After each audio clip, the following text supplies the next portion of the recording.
Hello વિદ્યાર્થી મિત્રો, વેલ સરસ મજાની આપણે વાતો થઈ છે અને આંતરિક ઉર્જા અને એન્થાલ્પી લાસ્ટ ટાઈમ આપણે જોઈ છે, બરાબર? બહુ ઇન્ટરેસ્ટિંગ છે. એક ક્વેશ્ચન હતો જે થિયરી છે જે આપણે જોઈ છે. આજે એક મસ્ત મજાની એડવાન્સ જીમેઇન અને નીટ રિલેટેડ થિયરી સમજાવું છું. બહુ ઇન્ટરેસ્ટિંગ છે. એક સ્ટુડન્ટનો ક્વેશ્ચન હતો એટલા માટે એને જરા સોલ્વ કરી નાખીએ. ક્વેશ્ચન એ હતો કે છે પીવી રેસ ટુ ગામા કઈ રીતે સૂત્ર આવે છે, અથવા તો કઈ રીતે, અથવા તો એને કંઈ જોયું હશે અને ક્વેશ્ચન સોલ્વ કર્યો હશે તો કઈ રીતે આવે છે એને મને પૂછ્યું છે. પીવી રેસ ટુ ગામા આ સૂત્ર કઈ રીતે આવે છે અને કઈ રીતે એને મેળવવું, એનો કઈ રીતે ઉપયોગ કરવો, એની જરા આપણે ઇન્ટરેસ્ટિંગ વાતો કરી દઈએ છીએ. ઓકે, ચલો વેલ, પહેલા તો સૂત્ર તારવીએ છીએ. માત્ર પીવી રેસ ટુ ગામા એક જ સૂત્ર નથી આવતું, એના અલગ અલગ ટર્મમાં ઘણા બધા સૂત્ર આવે છે. ટીવી માટેનું સૂત્ર છે, પીવી માટેનું સૂત્ર છે, જે ગામા રિલેટેડ છે એની તારવણી આજે આપણે કરીએ. બહુ ઇન્ટરેસ્ટિંગ સૂત્ર છે અને એમાંથી બહુ બધા ક્વેશ્ચન JEE ની અંદર પૂછવાની પોસિબિલિટી વધારે છે. ચલો વેલ, તો આપણે એની તારવણી કરીએ અને કઈ રીતે આ સૂત્ર આવે છે એની મેળવવાનો પ્રયત્ન કરીએ. તો આ જે છે એ આપણું કાર્ય રિલેટેડ છે. એમાં ત્યાં પ્રક્રમની વાત કરવાની છે. કયું પ્રક્રમ? તો કે ભાઈ તમારું સમોષ્મી પ્રક્રમ અને પ્રતિવર્તી પ્રક્રિયા માટેનું આ સૂત્ર છે. સમોષ્મી અને પ્રતિવર્તી પ્રક્રિયા માટે એવું હેડિંગ આપી દઉં છું. સમોષ્મી અને પ્રતિવર્તી પ્રક્રિયા માટે આપણને ખબર છે કે બે પ્રકારની પ્રક્રિયા થાય છે, પ્રતિવર્તી અને અપ્રતિવર્તી. એમાંથી જે તમે સૂત્ર મેળવવા માંગો છો એ સૂત્ર પ્રતિવર્તી પ્રક્રિયા રિલેટેડ છે, એટલે આપણે એની જ વાતો કરશું. બહુ ઇન્ટરેસ્ટિંગ છે અને બહુ જબરદસ્ત છે. કઈ રીતે સૂત્રની તારવણી થાય છે એ તમારે જોતું જવાનું છે. આપણે એને રિલેટેડ એકાદ ક્વેશ્ચન પણ સોલ્વ કરીશું. ચલો વેલ, તો સૌથી પહેલા તમે જોશો અહીંયા, તો જુઓ આપણે જાણીએ છીએ તે મુજબ ઉષ્માગતિશાસ્ત્રના પ્રથમ નિયમ મુજબ ચાલો delta you is equal to Q plus W આ રીતે કહી શકાય. Delta you is equal to Q plus W આવી રીતે હું લખી શકું. હા, અને તમે આ રીતે લખો ડેલ્ટા ક્યુ પ્લસ ડેલ્ટા ડબલ્યુ તો પણ કોઈ પ્રશ્ન છે નહીં, બરોબર છે. પણ આપણે આ જે આપણી પાસે સૂત્ર છે એનો જ ઉપયોગ કરીએ. હવે જો આને હું નોર્મલ ફેરફાર લો, સામાન્ય ફેરફાર લો, તો આને હું ડીયુ કહી શકું. DU is equal to Q plus W. હવે અહીંયા મેં ચોખવટ કરી છે કે સમોષ્મી પ્રકરણ છે. અહીં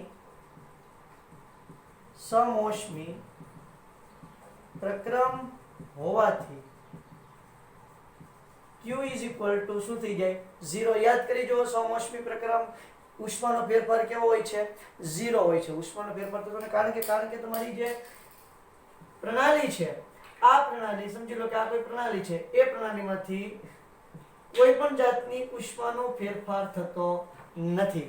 એટલા માટે Q ઇઝ ઇક્વલ ટુ શું થઈ જશે? 0. બહુ ઇમ્પોર્ટન્ટ અને બહુ અગત્યની થિયરી છે, બેટા સમજવી બહુ આવશ્યક છે. કઈ રીતે આખા પદ આવે છે અને કઈ રીતે હું સૂત્રોની તારવણી કરું છું, કે જે અગત્યના સૂત્રો છે એ તમારે અહીંયા જોવાનું છે. ઓકે, તો અહીંયા શું થઈ ગયું? આ પ્રક્રમ માટે du is equal two w આવી રીતે કહી શકાય બેટા. યસ. હવે જો આ du વાળી જે વાત છે એને હું થોડું સારી રીતે જાણું છું. કેમ જાણું છું? મતલબ તો જુઓ છે કે ડેલ્ટા યુ લખશો તો પણ કોઈ વાંધો નથી બેટા, તો પણ સૂત્ર આવી જશે. આમાં માઇનર ફેરફાર લીધો કારણ કે પ્રતિવર્તી પ્રક્રિયા છે, એમાં માઇનર ફેરફાર થાય છે દરેક તબક્કે. હવે અહીંયા જાણું છું તો શું થશે? NCV into dt. Delta T આવે એને dt, અહીંયા d લીધું છે તો અહીંયા d લીધું છે. ડેલ્ટા ટી મૂકો તોય વાંધો નથી, બરોબર છે. ઇઝ ઇક્વલ ટુ અહીંયા શું થશે? w બરાબર p ડેલ્ટા v. આવું હું લખી શકું કે ના લખી શકું બેટા? ડેલ્ટા v ની જગ્યાએ dv લખી નાખું તો વધારે અનુકૂળ પડશે, કારણ કે અહીંયા d લીધું છે તો બધે d જ રાખું. તો અહીંયા હું લખી દઉં છું. અહીંયા શું છે તો કે શેના આધારે આપણે નક્કી કરીએ એ ઉપર એક સેન્ટેન્સ લખી દઉં, પછી લખું સૂત્ર. અહીં આપણે જાણીએ છીએ તે મુજબ du is equal to n cv dt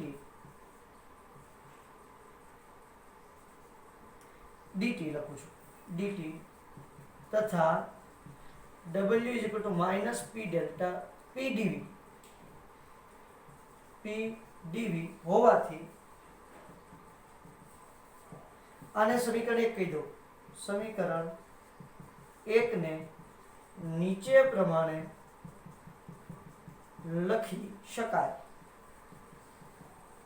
કઈ રીતે લખશું તો જુઓ n cv dt is equal to minus p dv. આ રીતે લખી શકો બેટા.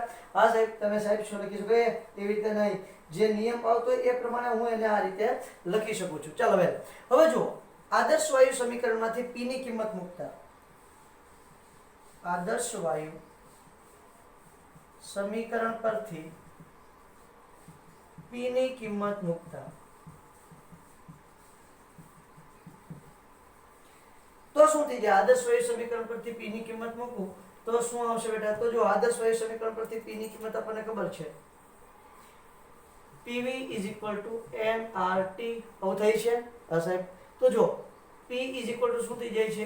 nRT ના છેદમાં v.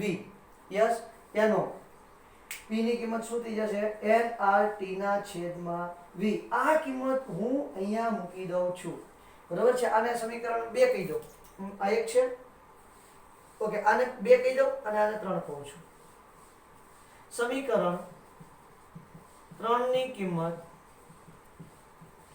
2 માં મૂકતા સમીકરણ 3 ની કિંમતને 2 માં મૂકી દઉં તો જો શું થઈ જાય બેટા? n cv dt is equal to minus આ કિંમત મૂકી દેવાની nRT upon v. અહીંયા શું થઈ જશે? dv. ક્લિયર થઈ છે? ઓકે, આ n સમાન છે, ઉડી જશે. હા સાહેબ. ઓકે, આ cv ને હું આ તરફ લઈ જાઉં તો શું થઈ જાય? ધ્યાન આપજો. આ cv ને હું આ તરફ લઈ જાઉં છું એટલે આખી ઘટના કઈ રીતે બની જશે એ તમારે ખાસ ધ્યાન આપવાનું છે. ઓકે, અને બીજું એક કામ કરું છું, t ને આ તરફ લઈ આવું છું એટલે સૂત્ર આવું થઈ જાય dt upon t is equal to minus r upon cv dv upon v. આવું લખી શકો કે ના લખી શકો બેટા? જોઈ લ્યો, તમને જોતા જ ખબર પડી જશે કે હા સાહેબ તમે એવું લખી શકો. વેલ, તો આને કહી દઉં છું હું સમીકરણ નંબર 4. હવે અહીંયા જો dv ના છેદમાં v dt ના છેદમાં t, તો એનું શું લઈ લઈશ? સંકલન. શું લઈ શકું? સંકલન. અહીં સંકલન લેતા કઈ રીતે આખા સૂત્રની તારવણી થાય છે બહુ ઇન્ટરેસ્ટિંગ છે. તો જો ઇન્ટિગ્રેશન તો સંકલન લઈએ એટલે શું થાય? તમારે લિમિટ મૂકવી પડે. કેટલેથી? તાપમાન છે એટલે T1 થી T2 dt ના છેદમાં t બરાબર માઈનસ r upon cv. કારણ કે કેવું છે? અચળ છે. ઓકે, અહીંયા શું થઈ જશે? v1 થી v2 dv ના છેદમાં v. આવું થાય. r અચળ છે, ઉષ્માધારિતા અચળ છે. અચળ કદે ઉષ્માધારિતા કેવી હોય બેટા? અચળ હોય. સંકલન dt ના છેદમાં t એટલે એનું સંકલન શું થાય? તમે ફિઝિક્સ અને મેથ્સમાં બહુ સારી રીતે જાણી ગયા છો. ln લિમિટ મૂકવાની છે t2 થી માંડી અને t1. ln t2 upon t1 is equal to minus r upon cv. અહીંયા થઈ જશે ln v2 upon v1. આ તમારી શું થઈ ગઈ છે? તો કે ભાઈ આ તમારી થઈ ગઈ છે ઇન્ટિગ્રેશનની કિંમત. ઓકે, હવે જો ને હું એક કામ કરું છું, આ r upon cv ની કિંમત શોધવાનો પ્રયત્ન કરું છું. આ બે તો લોગના સ્વરૂપમાં છે તો આને જરા ભૂસી કાઢું છું. ધ્યાન આપજો કઈ રીતે ગોતું છું તે બેટા. ઓકે, આપણે એક સૂત્ર જાણીએ છીએ Cp - Cv બરાબર r. હા યા ના? Cp - Cv બરાબર r. આવું સમીકરણ આપણે જાણીએ છીએ. હવે સમીકરણ Cp - Cv બરાબર r પરથી Cp - Cv બરાબર r પરથી શું મળે છે? આ બધા પદને છે ને Cv વડે ભાગી નાખું છું. Cp - Cv બરાબર r માં r ને બંને તરફ Cv વડે ભાગતા ઓકે, તો Cp ના છેદમાં Cv માઇનસ Cv ના છેદમાં Cv બરાબર R ના છેદમાં Cv. ઓકે, R ના છેદમાં Cv આપણને મળી ગયું. હવે જો શું થાય, Cp ના છેદમાં Cv એટલે એની કિંમત 1, Cp upon Cv. Cv ના છેદમાં Cv એટલે કિંમત 1 થઈ જાય, કારણ કે બે ઉડી જશે. આ ઉડી જાય એટલે ત્યાં શું આવી જાય 1. Cp ના છેદમાં Cv યાદ કરી જો, Cp upon Cv ને આપણે કીધું છે gamma. Gamma -1 is equal to R upon Cv. આવું લખી શકાય. તો અહીંયા લખી શકો ગામા -1 R ના છેદમાં Cv એટલે શું થઈ ગયું, ગામા -1. સૂત્ર શું આવ્યું છે, આને કહી દઉં સમીકરણ નંબર 5, આને કહી દઉં છું સમીકરણ નંબર 6. બેટા ગમે એટલા નંબર આપી શકાય, કોઈ પ્રોબ્લેમ નથી. સમીકરણ નંબર 6. ઓકે, સમીકરણ 6 ની કિંમત સમીકરણ 5 માં મૂકતા ક્લિયર થાય છે. ઓકે, સમીકરણ 6 ની કિંમત 5 માં કીધું એટલે કે R upon Cv ની કિંમત મારે મૂકવાની છે. તો ln T2 ના છેદમાં T1 is equal to minus શું થઈ જશે, R upon Cv ની જગ્યાએ મારે શું મૂકવાનું છે બેટા, R upon Cv ની જગ્યાએ મારે મૂકવાનું છે ગામા -1 ln V2 ના છેદમાં V1. એક કામ કરું છું, આ V2 ના છેદમાં V1 ને પદને ઉલટાવી નાખો એટલે અહીંયા શું થઈ જાય પ્લસ. ગઈકાલે આપણે એક એક્ઝામ્પલ ગયા લેક્ચરની અંદર એક્ઝામ્પલની અંદર જોયું હતું. આને ઉલટાવી નાખું છું એટલે અહીંયા શું થઈ જાય પ્લસ થઈ જાય. તો ln T2 ના છેદમાં T1 is equal to gamma -1 ln V1 ના છેદમાં V2 થઈ જશે. V1 ના છેદમાં V2. હવે જો આ સૂત્ર કોના જેવું છે બેટા, તો કે આપણે છે ને આ રીતે લખીએ છીએ ln a ના છેદમાં b રેઝ ટુ n. તો એની કિંમત શું થાય, n ln a ના છેદમાં b. આવું બને છે કે નથી બનતું બેટા, તો આવું બને છે સાહેબ. તો અહીંયા જે તમારું ગામા -1 ln ની આગળ છે એ ખરેખરમાં ક્યાં હોય, v1 upon v2 ની ઘાતમાં હશે. કારણ કે લોગમાં તમારું કોઈ પણ પદ હોય એની ઘાત હોય, ઘાતની ઘાત, કારણ કે આ લોગ છે ને બેઝ ગણીએ છીએ આપણે 10 બેઝ, એટલે ઘાતની ઘાત તો ક્યાં આવી જાય, આગળ આવી જાય. તો આની કિંમત શું થાય, તો આની કિંમત આ ભૂસી કાઢું છું, અહીંયા આની કિંમત થશે ln T2 ના છેદમાં T1 is equal to ln V1 upon V2 raised to gamma -1. આ રીતેની કિંમત થશે. V2 ઉપર આ 10 બેઝ જ છે, આ બધી 10 બેઝમાં જ હાલે છે, ln છે એટલે V1 છેદમાં V2 raised to gamma -1. આ બે તરફથી ln ઉડી જાય, આ સાહેબ ઉડી જાય. ઓકે, તો અહીંયા હવે પૂછું છું શું પદ આવશે એ આપણે મેળવવાનો પ્રયત્ન કરીએ છીએ. ચાલો, તો કયું પદ આવશે હવે બેટા, સ્ક્રીનશોટ લેતા જો પૂછું છું એનો સ્ક્રીનશોટ તમારે લઈ લેવાનો છે ભૂલ્યા વગર. ઓકે, તો અહીંયા શું વધે છે, T2 ના છેદમાં T1, T2 ના છેદમાં T1 is equal to V1 ના છેદમાં V2. અહીંયા લખી નાખું ગામા -1, અહીંયા લખી નાખું ગામા -1. હવે આ પદ આ તરફ લઈ આવો, આ પદ આ તરફ લઈ લો એટલે T2 V2 gamma -1 is equal to T1 V1 gamma -1. Clear છે. હવે આ રીતે લખી શકું TV gamma -1 is equal to અચળ TV, કારણ કે બે પદ છે, આપણે ચાર્લ્સ બોયલ અને ગેલ-લ્યુસેકના નિયમની અંદર વાતો કરી છે. તો ત્યાં તમે આ સૂત્ર લગાડી શકો T into V ગામા -1. આ સમીકરણને કહી દઉં છું સમીકરણ નંબર 7. આ બંને સમીકરણ ખૂબ જ અગત્યના છે. આની ઉપરથી કઈ રીતે P માટેનું સમીકરણ મેળવવું એ પણ હમણાં આપણે જોઈએ છે. જે ક્વેશ્ચન છે આપણો કે PV રેઝ ટુ ગામા બરાબર અચળ કઈ રીતે આવે એની વાત હવે આપણે કરીએ છીએ. આ પદ સમજાઈ ગયેલું હોવું જોઈએ બેટા. ક્લિયર થાય છે આખી વાત? મસ્ત મજાનું છે. JEE મેઇન અને એડવાન્સના દાખલા સોલ્વ કરવા માટે ખૂબ અગત્યનું છે. વેલ, હવે આ જ સૂત્ર પરથી આપણે ધીમે ધીમે આગળ પ્રયાણ કરીએ. ઓકે સાહેબ, કરો. હવે જુઓ આ સૂત્ર શું છે, તો કે હવે હું અહીંયા t ની કિંમત મૂકું છું આદર્શ વાયુ સમીકરણ પરથી. અહીં સમીકરણ 7 માં આદર્શ વાયુ સમીકરણ પરથી t ની કિંમત મૂકતા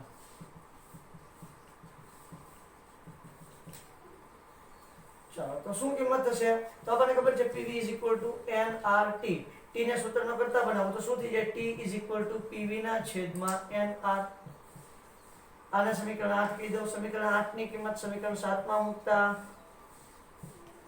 8 ની કિંમત સમીકરણ 7 માં મૂકતા સમીકરણ 8 ની કિંમત સમીકરણ 7 માં મૂકતા ક્લિયર થાય છે. સમીકરણ 8 ની કિંમત સમીકરણ 7 ની અંદર આપણે એડ કરવાની છે બેટા. Okay no problem.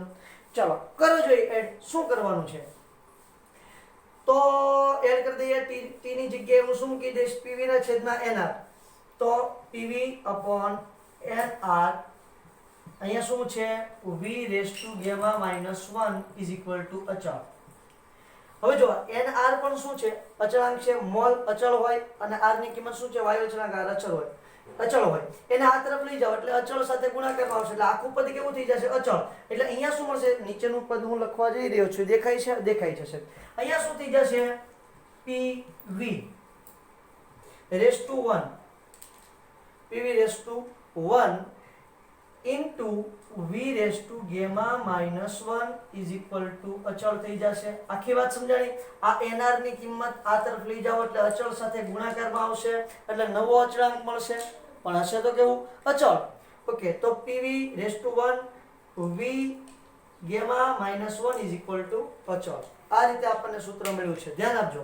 હવે જો આને પૂછું છું, સ્ક્રીનશોટ લઈ લો જરા.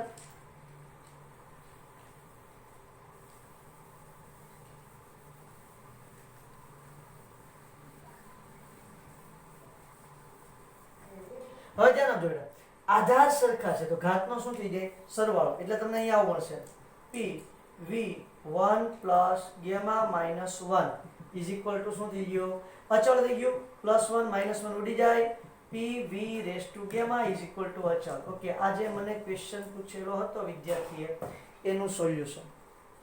PV raised to gamma is equal to અચળ. ક્લિયર થાય છે બેટા? ચલો તો આ સરસ મજાનો ક્વેશ્ચન નું સોલ્યુશન આવી ગયું છે. હજી આપણે વાતને અટકાવવા નથી, હજી વાતને આગળ જ વધારીએ છીએ. આ થઈ ગયું તમારું સમીકરણ નંબર 9. આના પરથી શું થઈ જાય? P1 V1 raised to gamma is equal to P2 V2 raised to gamma. આ થઈ ગયું છે સમીકરણ નંબર 10. આ પણ ખૂબ અગત્યનું છે. ક્લિયર થાય છે બેટા? કઈ રીતે આખું કિંમત આવતી જાય છે 1 by 1 એ તમને સમજાતું હોવું જોઈએ. ઓકે હજી આગળ વધું છું. અહીં સમીકરણ 7 ફરી વખત સમીકરણ 7 પર આવી જાઉં છું. હવે v ની કિંમત મૂકો. પહેલા મેં કોની કિંમત મૂકી હતી? આદર્શ વાયુ સમીકરણ પરથી t ની. હવે આદર્શ વાયુ સમીકરણ પરથી v ની કિંમત મૂકો. અહીં સમીકરણ 7 માં આદર્શ વાયુ પરથી v ની કિંમત મૂકતા તો v બરાબર શું થઈ જાય? nRT ના છેદમાં p. થાય કે ના થાય પહેલા? એને સમીકરણ 11 કહો. સમીકરણ 11 ની કિંમત ક્યાં મૂકવાની છે? સમીકરણ 7 માં. ઓકે v ની કિંમત સમીકરણ 7 ની અંદર મૂકી દઉં તો શું આવે છે જોઈ લ્યો. t તો એમનેમ આવશે. ઓકે કૌંસમાં શું આવે છે બેટા? nRT upon p raised to gamma minus 1 is equal to અચળ. nRT upon p raised to gamma minus 1 is equal to અચળ. હવે ધ્યાન આપો. ફરી વખત n અને r કેવા છે? અચળ છે. એને પેલી બાજુ લઈ જઈશ એટલે શું થશે? ભાગાકારમાં આવશે. પણ અચળ એને ભાગાકારમાં બીજો અચળ પદ એટલે ટોટલ નવો અચળાંક મળશે. પણ હશે કેવું? અચળ. હવે અહીંયા શું મળશે? આને t raised to 1 કહી દઉં. હા સાહેબ. અહીંયા શું આવે છે? into t raised to gamma minus 1. અહીંયા આવે છે 1 upon p raised to gamma minus 1 is equal to અચળ. આવું મારી પાસે પદ આવ્યું છે. આ છેદમાં p છે એટલે શું થઈ જાય? 1 raised to gamma minus 1. એની કિંમત તો શું થઈ જાય? તો કે ભાઈ એની કોઈ કિંમત નહીં રહે, 1 ને 1 જ રહેશે. પણ અહીંયા હું નીચે લઈ લઉં છું. નીચેનો p છે gamma minus 1 છે એને ઉપર લઈ લઉં છું. શું લઈ લઉં છું? નીચે જે upon p raised to gamma minus 1 છે એને ઉપર લઈ લેશે એટલે 1 minus gamma થઈ જશે. આને પૂછું છું એટલે સુધી સમીકરણ 7 સુધી પૂછી નાખું. ધ્યાન આપજો. એટલે આ પદ કેવું થઈ જાય? આધાર સરખા. આધાર સરખા તો ઘાતાંકનો શું થઈ જાય? સરવાળો.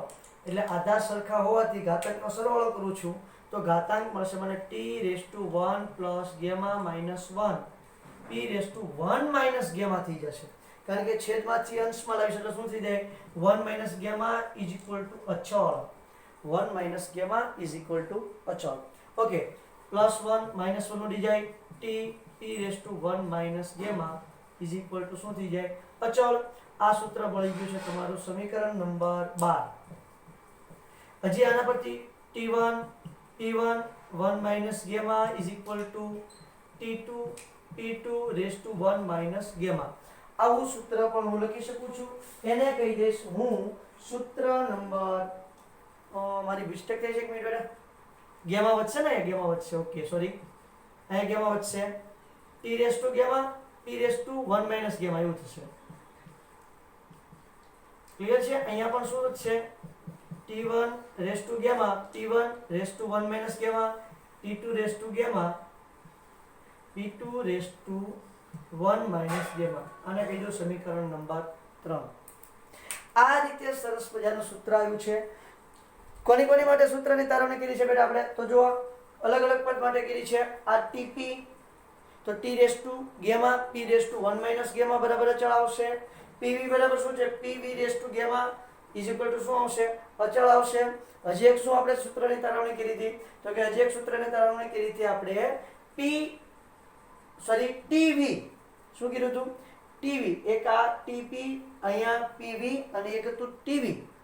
tv શું હતું? gamma - 1. તો આ સરસ મજાના સૂત્રો તમારે JEE અને NEET માટે ખૂબ જ અગત્યના છે, ખૂબ ઇમ્પોર્ટન્ટ છે. આ સૂત્ર ડાયરેક્ટ પૂછાય છે ઘણી વખત અને આની પરથી ઘણી વખત તમને MCQ પણ પૂછાય છે. ક્વેશ્ચન શું છે? તો કે સાહેબ ગેમાની કિંમત ક્યાંથી મેળવવી? ક્વેશ્ચન છે ગેમાની કિંમત તમારે ક્યાંથી મેળવવી? તો બહુ સારી રીતે આપણે ગેમાની કિંમત જાણીએ છીએ. મેં તમને ઓલરેડી પહેલા સમજાવી દીધી છે. ગેમાની કિંમત આપણે કઈ રીતે મેળવવાની હોય છે? તો કે ગેમાની કિંમત તમારે એક પરમાણુય વાયુ માટે કેટલી આવે છે? તો કે એક પરમાણુય વાયુ માટે આવે છે 5/3. યાદ કરી જુઓ બેટા. ક્લિયર થાય છે આખી વાત? હા કે ના? ઓકે. પછી દ્વિપરમાણુય વાયુ, દ્વિપરમાણુય વાયુ માટે શું આવે છે? 7/5. અને ત્રિપરમાણુય વાયુ માટે શું આવે છે? 8/6. આ રીતે તમારે આવે છે. તો આ કિંમતો આપણે ઓલરેડી તારવણી કરી દીધેલી છે અને બહુ સારી રીતે જાણીએ પણ છીએ. બરોબર છે?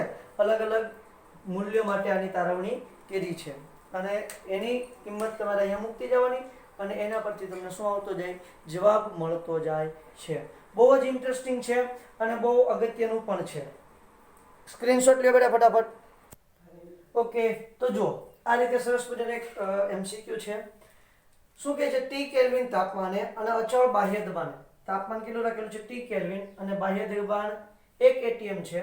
1 મોલ એક પરમાણુય આદર્શ વાયુ સમોષ્મી ફેરફાર અનુભવે છે. સમોષ્મી આપણે જે સૂત્રની તારવણી કરી છે કોની માટે છે? સમોષ્મી માટે છે. ત્યારે તે વાયુનું કદ 1 લિટરથી 2 લિટર થાય છે. તો વાયુનું તાપમાન કેલ્વિનમાં કેટલું થશે? તમારે કેલ્વિનમાં વાયુનું તાપમાન ગોતવાનું છે. અહીંયા તમને 4 ઓપ્શન આપેલા છે. આ 4 ઓપ્શનમાંથી કયું બનશે એની આપણે વાત કરવાની છે. તો જુઓ અહીંયા વાત આપણે તાપમાન અને કોની આપેલી છે? કદની આપેલી છે. દબાણ તો કેવું છે? અચળ છે. એટલે P અચળ છે. કોણ અચળ છે બેટા? P અચળ છે. ફેરફાર કોનામાં થાય છે?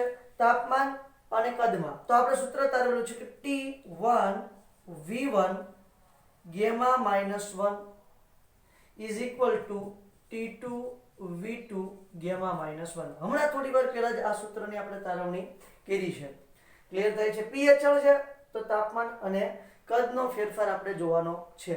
એની જેમ અહીંયા તાપમાન અચળ હોય અને કદ અને દબાણની વાત કરી હોય અથવા તો કદ અચળ હોય, અચળ કદે વાત કરી હોય અને કોની વાત કરી હોય તો કે તાપમાન અને દબાણની વાત કરી હોય તો આપણે આપણી રીતે સૂત્ર એડજસ્ટ કરવાનું છે અને મૂકવાનું છે.